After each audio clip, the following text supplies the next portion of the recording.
రీసెంట్‌గా ఇండియాలో ఇది బాగా వైరల్ అవుతుంది. ఈ రిక్షాస్ ఉంటాయి గదా! ఈ రిక్షాస్ కానివ్వండి, చిన్న చిన్న ఈవీ బైక్స్ ఉంటాయి గదా! వాటిని చాలా మంది ఆపేస్తున్నారు. రోడ్డు మీద ఆపేస్తున్నారు. ఎలా ఆఫ్ చేస్తున్నారంటే వీళ్ళు ఒక యాప్‌ని ఇన్‌స్టాల్ చేసుకుంటున్నారు. బ్యాడ్ బీఎంఎస్ అని చెప్పేసి. సో వీళ్ళు ఏం చేస్తున్నారంటే ఈ యాప్ యూజ్ చేసి ఏదైనా ఈ రిక్షా ఎళ్తుంటది కదా! దాని దగ్గరలోకెళ్లారనుకోండి. ఆ రిక్షా దీనిలో డిటెక్ట్ అవుతుంది యాప్‌లో. సో ఇక్కడి నుంచి దీన్ని వీళ్ళు ఆఫ్ చేసేస్తున్నారు. ఆఫ్ చేసేస్తే రోడ్డు మీద రిక్షా అయితే ఆగిపోతుంది. పాపం చాలా మంది ఈ రిక్షా డ్రైవర్స్ ఈ ప్రాబ్లమ్ అయితే ఫేస్ చేస్తున్నారు. చాలా మంది ఏందంటే ఈ యాప్ యూజ్ చేసేసి ఆకతాయితనంగా చేస్తుంటారు కదా! వాళ్ళ కడుపు కొడుతున్నారనమాట. ప్రెజెంట్ అయితే ఈ యాప్‌ని బ్యాన్ చేశారు. ఈ చైనీస్ యాప్ బ్యాడ్ బీఎంఎస్ అని చెప్పేసి. ఏదైతే బ్యాటరీ మేనేజ్‌మెంట్ సిస్టమ్ ఉంటదో దాన్ని కంట్రోల్ చేస్తదనమాట ఇది. మన ఈ రిక్షాలో గానివ్వండి, లేకపోతే మన బైక్స్‌లో గానివ్వండి. ఇప్పుడు ఈ యాప్‌ని అయితే బ్లాక్ చేశారు. అయినా గాని మనోళ్ళు ఏపీకే ఇట్లాంటివి ఇన్‌స్టాల్ చేసేసి ఇలాంటి పిచ్చి పిచ్చి పనులు చేస్తా ఉంటారు. ఇవి ఇలాంటివి చేయకండి. ఎందుకంటే రోడ్డు మీద ఆగిపోతది. వాళ్ళు పాపం ఎళ్తూ ఉంటారు. మీరు సడెన్‌గా వీటిని ఆపేశారనుకోండి చాలా ప్రమాదాలకు దారి తీసే అవకాశం అయితే ఉంటది. ఒకవేళ ఇట్లాంటివి ఎవరైనా చేయడం, వీడియోలు అప్‌లోడ్ చేయడం ఇట్లాంటివి చేస్తే మాత్రం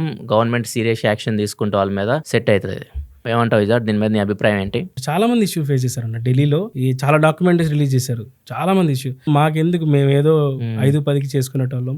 ఎందుకు మా పట్ట కొడతారు అని చెప్పి. మీకు ఆటగా ఉండొచ్చు కానీ అది మా జీవితంలో చాలా రిఫ్లెక్షన్ ఉంటది కదా అని చెప్తున్నాను అనమాట.